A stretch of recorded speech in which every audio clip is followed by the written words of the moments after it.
Hey everyone, welcome back to Corporate Decoder, the place where we decode corporate documents so you don't have to. Today, we're diving into a filing from Sonos Inc.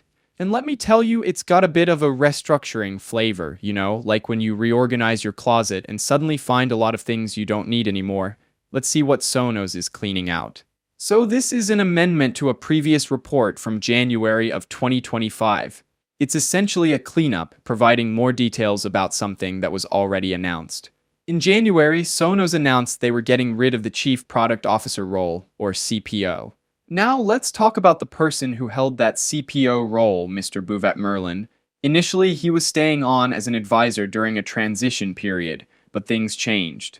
Fast forward to March, and Sonos entered into a severance agreement, which is basically an agreement about leaving the company with Mr. Bouvet Merlin. He officially left in February. So what did that severance agreement include? What was he getting as a result of leaving? First, there's a cash payment of about $200,961. This is money the company pays him as part of the separation. Next, a one-time payment for outplacement services around $6,500. Outplacement services help people find new jobs like resume writing and career coaching. So they are paying him so he can get help for his job hunt. Then there's subsidized COBRA, which is health insurance coverage after you leave a job until July. Usually, employees pay the full cost of COBRA themselves, so subsidized means the company is helping to pay for it, at least for a while. Finally, there is accelerated vesting of his stock options. This means he gets some stock options sooner than originally planned, stock options that would have become his if he had stayed on until May.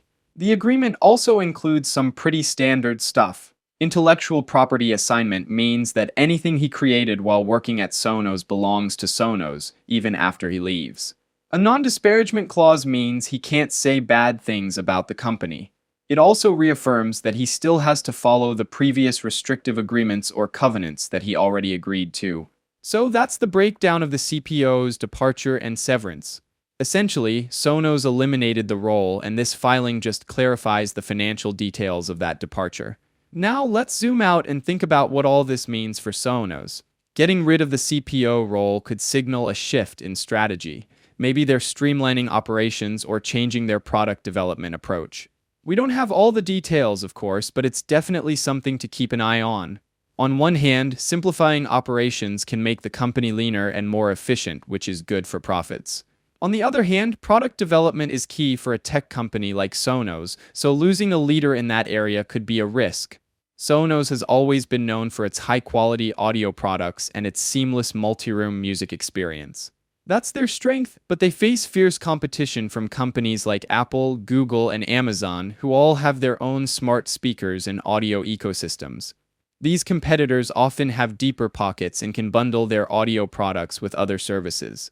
So, Sonos needs to keep innovating and differentiating itself to stay ahead. One thing to watch is how Sonos handles its software and services. They've got a loyal user base, and they could potentially offer more subscription-based services or expand their ecosystem to keep people engaged. This is a strategy we see other tech companies use successfully. A potential risk is the overall economy.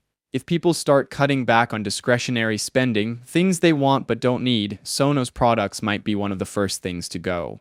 That's why it's important for them to maintain a strong brand and offer compelling value. Overall, Sonos is in a decent position, but they need to be smart about navigating the changing market. Streamlining operations could help them become more efficient, but they need to make sure they don't sacrifice product innovation or customer experience.